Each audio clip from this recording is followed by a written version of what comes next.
Très heureuse de vous retrouver, mesdames et messieurs. Bonjour et bonsoir. Cela dépend de l'heure à laquelle vous nous suivez. Bienvenue dans notre nouvelle émission chrétienne Lumi Jeune. Au micro, Sijorine Akwala, et tout au long de ce voyage, j'aurai le privilège de co-présenter aux côtés d'un excellent frère, un talentueux frère que vous allez découvrir tout à l'heure. Bonjour Olive. Bonjour Sijo. Est-ce que ça va? Ouais, ça va super bien. Toi? Je porte bien également. Tu peux rapidement te présenter à notre public. Ok, moi je m'appelle Olivier Robessé, je suis jeune chrétien et je suis notamment dans les podcasts chrétiens et je suis très heureux de faire ce voyage avec toi, Sijo. Très bien, merci. Alors, avant de commencer, je vais vous expliquer le cadre dans lequel s'inscrit notre émission. Lumi Jeune est une émission chrétienne mise en place pour apporter la lumière au milieu de la jeunesse en général, mais en particulier au milieu de la jeunesse chrétienne. Parce que longtemps, on nous a dit que la jeunesse dans les églises est synonyme de la distraction, synonyme de l'irresponsabilité. Et donc, dans cette émission, nous allons démontrer une nouvelle approche, sinon une approche contradictoire de celle qu'on nous a toujours racontée. Alors, Olive, quand je dis lumijeune, ça te fait penser à quoi? Ok, moi quand je tends le mi-jeune, ça me fait penser à un verset qui dit vous êtes la lumière de ce monde. Exactement, lumijeune correspond à ce qui est écrit dans Matthieu 5, le verset 14, où la Bible nous dit, vous êtes la lumière de ce monde. Une ville située sur une montagne ne peut être cachée. Et donc, tout au long de notre voyage avec Lumijeune, on aura des invités de qualité qui vont nous montrer, qui vont partager des témoignages, notamment sur comment ils mènent leur vie chrétienne, comment ils font pour entretenir leur union avec Dieu. Justement, en parlant de la jeunesse chrétienne, que penses-tu de la santé mentale au milieu chrétien? Ok, premièrement, avant de parler de la santé mentale au milieu des jeunes chrétiens, on va définir peut-être les mots avant de peut-être donner l'explication. Alors tout C'est très d'abord, logique. ok, donc tout d'abord, la santé mentale se définit comme un état de bien-être émotionnel, psychologique, qui peut être aussi physique. Donc maintenant, au milieu des jeunes, de la jeunesse chrétienne, la santé mentale aujourd'hui, on peut dire que c'est l'un des fléaux qui bat la jeunesse chrétienne. Tu vas voir, les jeunes, je suis sûr qu'on va en parler, les jeunes Oui. qui sont dépressifs, et ça fait partie de la santé mentale. Donc, comme j'ai dit, que c'est un état de bien-être qui touche l'émotion, le psychologie, carrément psychologique, et ça touche aussi le côté physique. Tu vas voir, les jeunes qui perdent le poids. Oui, je comprends que par là, la santé mentale est donc un état complet du bien-être Yes. multidimensionnel. Yes. Et tu as évoqué, en fait, tu as parlé de la dépression. Oui. Pourquoi, selon toi, les jeunes chrétiens, aujourd'hui dans l'Église, remplis de l'Esprit de Dieu, dépressent? Ok, bah, mais moi je trouve que c'est une belle question.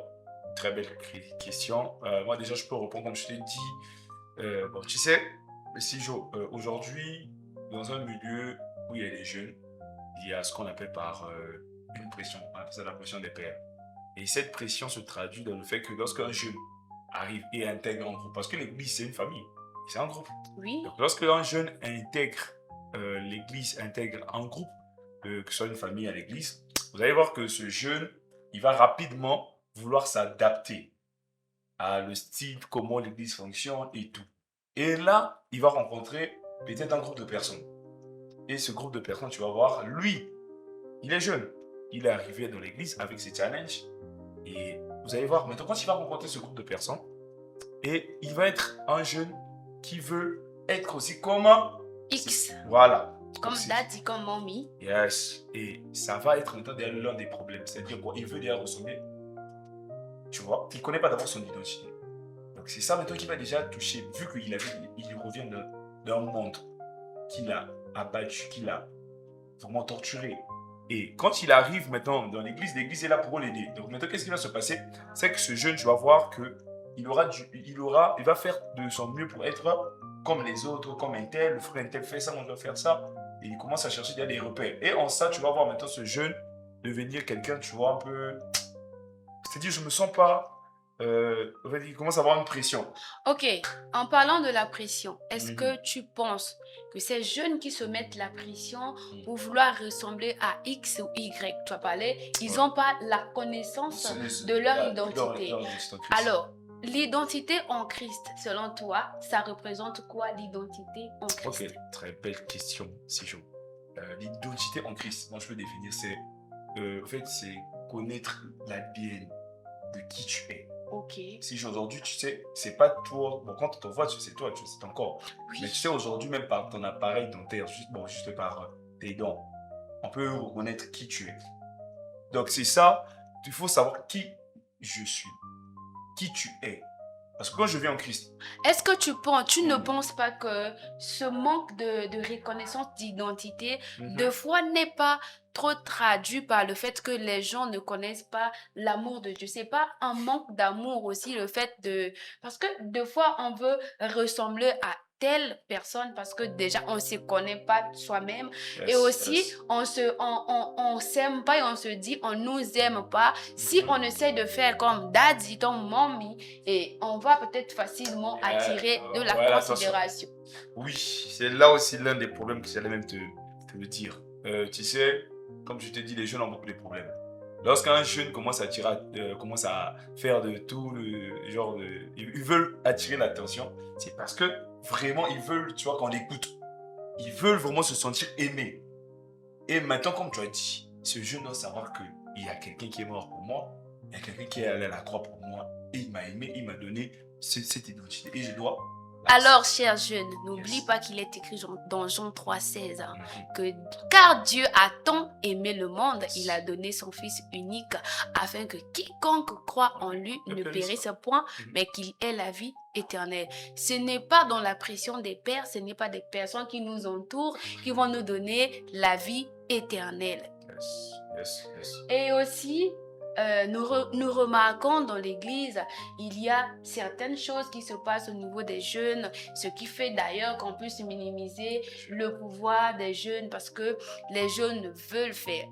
Selon toi, quelle est la motivation qui pousse un jeune chrétien à se dire, bon, je dois aller chercher un mentor ou bien désormais, je serai un mentor pour des personnes que nous allons recevoir. C'est quoi vraiment la motivation derrière de devenir un daddy pour tes frères? Et j'espère que tu n'es pas daddy de quelqu'un Non, ou non, bien non, non, tu non, me dis non, déjà, non. je commençais par t'appeler daddy Olive. Non, le Ça, dadisme, c'est une maladie, quoi. Ok, bon, je trouve que c'est très fort daddy ce que tu as envie de Olive, dire. daddy Olive. Tu sais, le plus important, c'est pas d'abord d'être daddy. Ok. Le plus important, c'est d'être le modèle. L'apôtre Paul le dit dans Timothée. Sois un modèle pour les fidèles.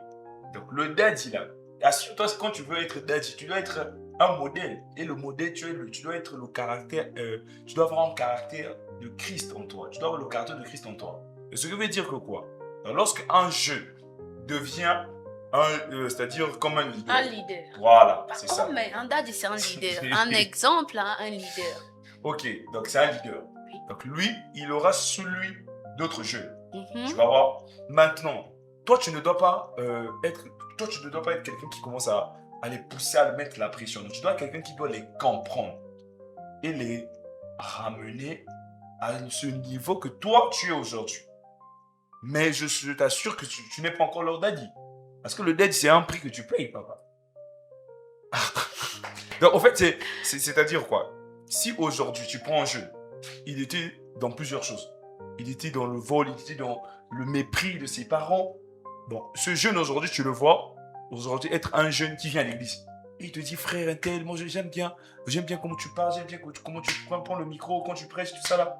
Mais toi, tu dois pas toi, tu dois commencer à dire, oui, bon, tu vois, tu dois laisser telle chose, non, tu veux dire, tu dois le comprendre. Parce que lorsqu'il vient, il a besoin de ton aide. Donc, sois une aide pour cette personne, ne sois pas d'abord son daddy.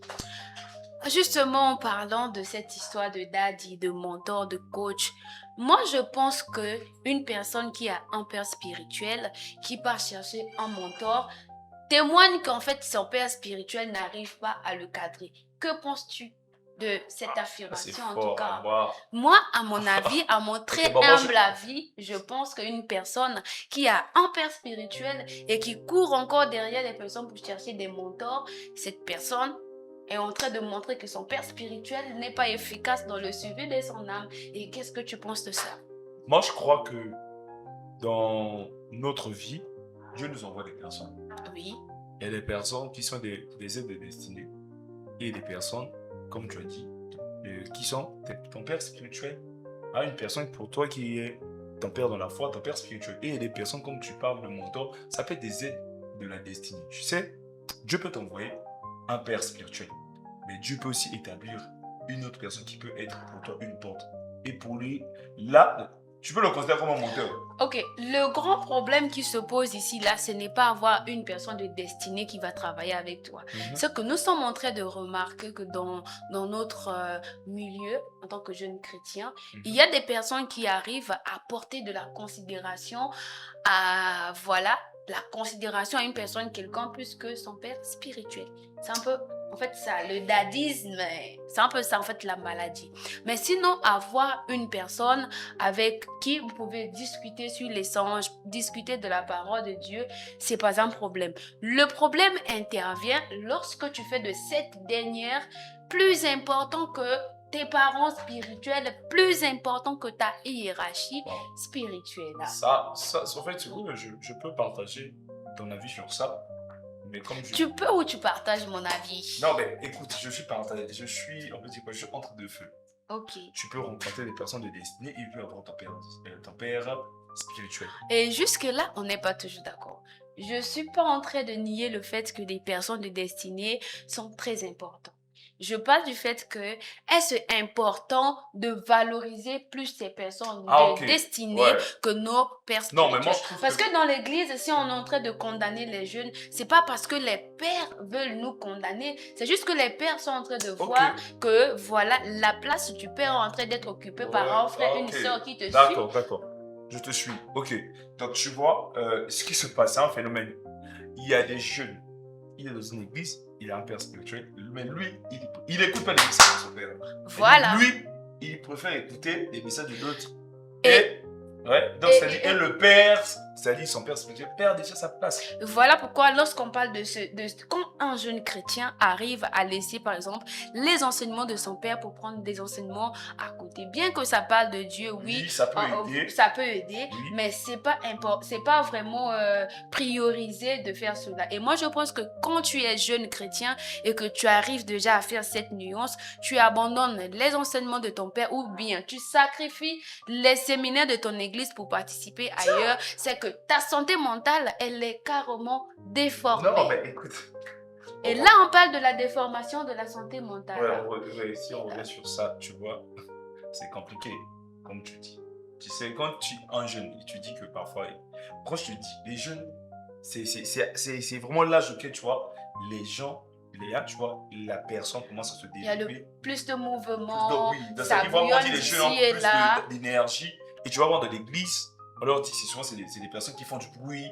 Et or que parfois, on n'arrive pas à les comprendre. Donc, je viens maintenant sur ton sujet là. Comment leur santé mentale commence à se détériorer? Ça commence à prendre une malformation dès lors que ces jeunes, tu vois, dès lors que dans le monde, ils ont subi des abus, tu vois. À l'église maintenant, si tu remarques que ce jeune a ce souci, ça veut dire qu'il doit travailler à la restauration de son âme. Tu comprends? Oui, je te suis. Maintenant, ça joue maintenant, vu qu'on a parlé que la santé mentale, c'est un état de bien-être émotionnel et tout. Moi, je te dis. Donc, l'âme, c'est le siège des émotions. Oui. Donc, ce qui veut dire, il a connu des blessures, elle a connu des blessures. Donc, maintenant, la personne avec qui elle va discuter longtemps à l'église, cette personne doit être comme une sœur, une mère qui va porter et qui va l'emmener à une restauration. Une personne qu'on dit guérie pour guérir. Voilà, c'est ça. Une personne guérie pour guérir. Parce que aussi, après, il y a un autre aspect, c'est que deux fois, on n'a pas encore surmonté la chose et on se dit, on est apte de le faire. Ah ouais, ça c'est fort. Voilà. Ce que tu as dit, c'est fort.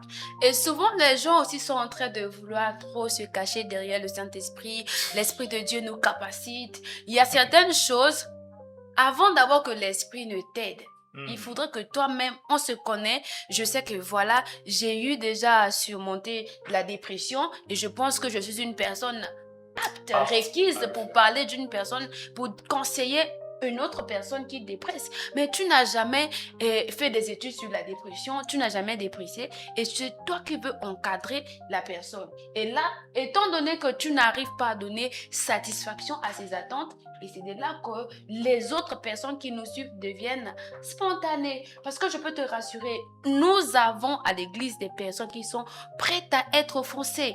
Pour un rien du tout, la personne se nerve. Des blessés de guerre. Voilà, des blessés de guerre, pas des blessés de guerre où on était parti à l'évangélisation, on nous a poursuivis, mais on est blessé parce que, tu vois. Et moi, je dis souvent, l'objectif ou bien le problème, c'est pas être blessé, mais c'est qu'est-ce que tu fais pour te remettre de cette blessure. Le but, c'est-à-dire, quand l'église, c'est une famille, et c'est un hôpital. Donc, Oui, tu vas oui. trouver tout type de personnes. Oui, Donc, quand tu as tout type de personnes, ça veut dire que tu vas trouver ceux qui sont souvent blessés. Je t'ai dit, tu vas trouver les gens, des personnes qui sont malades réellement. C'est-à-dire que lui, là, quand tu dis ce mot-là, il se sent dans est-ce que tu sais que c'est à nous de décider que telle blessure doit m'influencer ou telle blessure je dois influencer sur cette blessure? Est-ce que tu sais que ça revient à nous? Le choix. Oui, mais en fait, l'homme, ils ne vont pas dire qu'il est maître de... Bon, mais c'est-à-dire que Dieu nous a donné une capacité. Tu vois, le Saint-Esprit qui est en nous, il nous donne la capacité. Tu commences à remarquer, il y a telle blessure qui est en moi. Je dois y travailler, tata. Si je ne travaille pas, ça va attirer en moi plusieurs soucis. C'est-à-dire, tu vois, être quelqu'un tout le temps dit, telle sœur a toujours des problèmes d'âme. Telle sœur, quand elle n'a pas, elle aime toujours dire non, elle est frustrée. Pourquoi elle dit ça? C'est parce que la sœur, elle a eu ses problèmes. Vu qu'elle, comme tu as dit, elle n'a pas travaillé son elle a le Saint-Esprit. Quand tu as le Saint-Esprit, donc le Saint-Esprit, il vient pour t'aider. On a dit le Saint-Esprit n'est pas sur toi. Il est en nous. Oh si, hein, lorsqu'on parle du Saint-Esprit, souvent je comprends à chaque fois que je reste et je réfléchis, mais pourquoi est-ce qu'on aime tant minimiser la jeunesse chrétienne? Parce que deux fois, on est rempli, on a l'onction, mais on ne sait pas le pourquoi on est oint et on ne sait pas quoi faire avec cette onction. Ok. Et c'est de là, parce qu'il y a les pères qui sont là en train d'imposer les mains, impartation, chaque séminaire, impartation. On a tellement donné aux jeunes. Voilà. À chaque fois, tu tombes. Un prophète vient, tu tombes. Un pasteur, tu as tellement reçu l'onction, mon frère, ma soeur. Qu'est-ce que tu fais avec? Mais tellement on n'est pas productrice dans l'église, on a seulement l'onction pour s'asseoir sur les chaises. Et là, comment nous allons faire pour gagner la confiance des aînés? Comment est-ce que nous pouvons montrer à notre hiérarchie spirituelle que nous sommes le lendemain de notre communauté? Tu sais, le but, c'est pas comme c'est pas que je suis contre ce que tu as dit. Mais le but, ce n'est pas d'être un modèle pour nos pères. Oui. Mais d'être le modèle de Christ. C'est-à-dire que... Ressembler, parce qu'on dit chrétien, c'est être comme Christ. Oui, donc... Non, moi, je suis en train d'évoquer un autre aspect. À chaque fois, je dis une des choses qui fait à ce qu'on ne puisse pas croire aux jeunes, c'est qu'on nous a longtemps imposé les mains, impartation, mais on ne voit pas les œuvres. Oui, voilà pourquoi je dis. Beaucoup de jeunes, en fait, il y a une phase où un prophète peut arriver. Peu importe, on lance une parole de connaissance sur ta vie. Toi, tu dois avoir la cape. En fait, tu dois être responsable. C'est ça. Okay. Voilà pourquoi. Merci Saint-Esprit. Tu sais... Ça commence à venir. J'aime ce que Dieu fait. Mais écoute, donc, tu sais, quand un jeune, il a reçu une parole sur sa vie, tu dois être responsable à travailler sur ça. C'est-à-dire, quand tu parles d'impactation et tout, s'il ne produit pas les fruits, il n'est pas responsable. C'est-à-dire, il n'a pas décidé de travailler sur ça. Voilà pourquoi je dis c'est ce manque d'engagement-là de commencer à faire. Pour faire l'évangélisation, on ne doit pas toujours te programmer, il faut aller faire l'évangélisation. Même à la maison, tu peux évangéliser. Ton accoutrement peut être un moyen même de gagner des âmes. On a plusieurs, mais à l'église, on n'arrive pas trop souvent à confier des responsabilités aux jeunes à cause de... Oui, c'est ça. Les gens, c'est irresponsable. Mais moi, j'aime pas qu'on dise que les jeunes sont irresponsables. Mais non. Non, écoute, c'est ce qu'on a dit, non? On te confie des tâches. Un jeune, les jeunes de la nature de Josué. C'était des jeunes de la même nature que nous. Oui, oui. Mais pourquoi des Josué? Josué était un homme fidèle. Josué, on a trouvé en Josué la fidélité. C'est ça. Donc, quand on te confie une tâche, prends le soin. C'est-à-dire, voilà, prenons le cas. Excuse-moi si je prends un peu vite. En tout cas, il faut prendre ton temps pour expliquer. Ok, donc, C'est pour apporter la lumière Oui. au milieu de la jeunesse. Prenons le cas d'un jeune. Moi, je suis peut-être un responsable. Ok. Je lui confie une tâche. Mhm. Je dis que, bon, toi, par rapport à ça, tu vas faire ça, tu vas faire ça. Dimanche, on aura besoin de ce projet. Le jeune, sachant qu'il est de ce département, il doit travailler à ce qu'on lui a demandé de faire. Oui. Maintenant, imagine que le dimanche, le jeune te dit non, j'avais trop de ça, j'avais trop de problèmes. Et le dimanche prochain, tu lui fais confiance, tu lui donnes encore la tâche. Il te dit, et tu remarques maintenant qu'il y a ce qu'on appelle par l'irresponsabilité. Et il y a, le jeune n'est pas fidèle. Il n'est pas fidèle. Donc, Jésus-Christ a dit ça. Dans les petites choses qu'on te confie. Et si tu n'es pas fidèle derrière dans ça, c'est pas que Dieu ne va pas te donner les grandes choses de ta vie pour que tu puisses jeter ça. Eh Non, ouais, chers ça va pas jeunes, marcher. comprenez ce que Olive est en train de dire. Souvent aussi, vous attendez d'être consacré à un ministère Wow. pour commencer à servir. Mm. Même quand tu es simple frère, simple sœur, Sois fidèle. sois fidèle dans les petites jusqu'à ce que Dieu va t'emmener dans les Voilà. grandes Le choses. fait juste d'être, tu es gentil avec la mémé, il vient à l'église, le fait juste de parler avec le frère que parfois tu ne fais pas, tu ne veux pas juste le faire parler, non, j'aime pas le faire parler. Donc le fait juste là, sois fidèle dans les petites choses, c'est-à-dire quoi? Le fait même que tu portes ton aide, tu n'es pas, on n'a pas, Il y a une chose qui revient en moi, qui vient, merci Seigneur. On commence à parler trop de ce concept TTS dans l'église. Ah, elle est très très. Jeune très très spirituel. Ah, Que penses-tu de ces jeunes qui se proclament je suis TTS? TTS de mon état. Non, Que mais penses-tu? après, je pense que c'est un concept d'orgueil. Désolé, vraiment quoi. Oui, non, en tout cas, il n'y a pas à être désolé parce Ok. que le spirituel ne se discute pas. Ouais. Lorsqu'on est spirituel, on sait. Lorsqu'on n'est pas aussi spirituel, on sait. Nous n'avons pas besoin de proclamer TTS pour qu'on nous reconnaisse. Tu es Ouais. spirituel ou Et tu sais, même c'est une qualification de nos frères qui sont tellement spirituels. Tu sais, on lui dit, bon, écoute d'abord cette chose. Parce que tu as vraiment parlé des pères et ça m'a. Il faut honorer les pères, tu vois. Oui, il faut Je toujours honore honorer les et pères. moi, j'ai un père et je l'honore. Oui, Donc, oui. pour dire que tu vas voir, il y a des jeunes. Il est tellement TTS. Lui, quand on lui dit, bon, ton père spirituel te dit, bon, moi j'ai vu ça pour toi, tu peux faire ça. Il dit, non, papa, laisse-moi, je vais aller le prier. Or que, À la l'époque, retraite. À la retraite. à l'époque, il y avait des gens, des Josué, tout, et ils écoutaient Dieu par la bouche de qui? De Moïse. Donc c'est possible d'écouter Dieu par ton père spirituel. Donc évitez Mais d'être après, très mais spirituel. après peut-être on s'embrouille du fait que le jour de la Pentecôte, le voile était Le Saint-Esprit est déchiré, descendu. le Saint-Esprit était descendu et que tous on est, voilà, Rempli, le Saint-Esprit a rempli. on est tous Mais- remplis du même esprit avec le Père. Mais Et- moi, et- j'aime... Non, en fait, c'est ce que les jeunes se disent. Mais moi, j'ai une chose que j'aimerais te dire, toi, cher jeune. Nous, enfants, on n'a pas d'onction. Nous faisons que profiter de l'onction qui est sur nos pères. Yes. Et moi, j'ai quelque chose que j'aimerais bien expliquer à tous nos frères et sœurs jeunes qui nous suivent. Yes. Nous, enfants, nous n'avons pas d'onction. Nous travaillons sous l'onction qui est sur nos pères.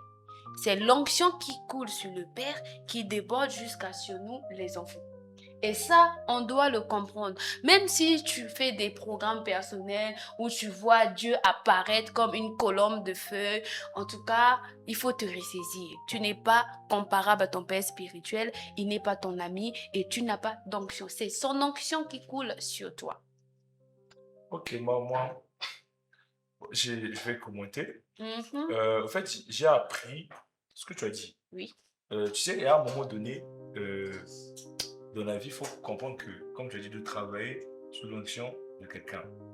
Tu vois, il ne faut pas avoir l'esprit d'indépendance. Oui, l'autonomie. C'est-à-dire, voilà, que non, moi je dois être. Je sens que je dois être indépendant.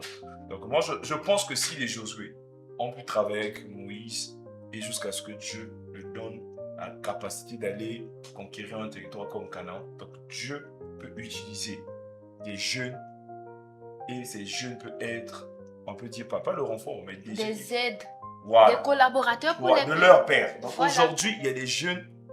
Aujourd'hui, on doit comprendre, nous jeunes, on peut être des collaborateurs de nos pères spirituels. Oui. Ne te méprise pas, jeune. Tu peux être le collaborateur de ton père spirituel, de ton frère. Et pour être collaborateur de ton Père, il faudra que tu suives à la lettre les instructions d'abord que Dieu te donne et aussi marcher selon le message que ton Père prêche. Si par exemple tu as un Père spirituel comme moi qui aime les âmes, il dit je suis l'ami des âmes. Imagine, tu as un Père spirituel qui aime les âmes et que toi l'évangélisation, c'est pas trop ton affaire et du coup, ça donne déjà une notion de la déloyauté. Voilà, tu es infidèle. Voilà, donc nous, on doit éviter d'être infidèles. Si nous voulons que la confiance dans l'Église soit confiée aux jeunes, nous devons apprendre à suivre les instructions à la lettre. Mesdames et messieurs, nous sommes au terme de ce premier numéro de notre émission. N'hésitez pas de partager votre avis en commentaire. Et si vous voulez également être invité sur le plateau de l'Unijeune, sentez-vous à l'aise de nous laisser un message en privé. Likez, commentez, activez la cloche de notification, mais surtout partagez. Mais n'oubliez pas de vous abonner. À très bientôt.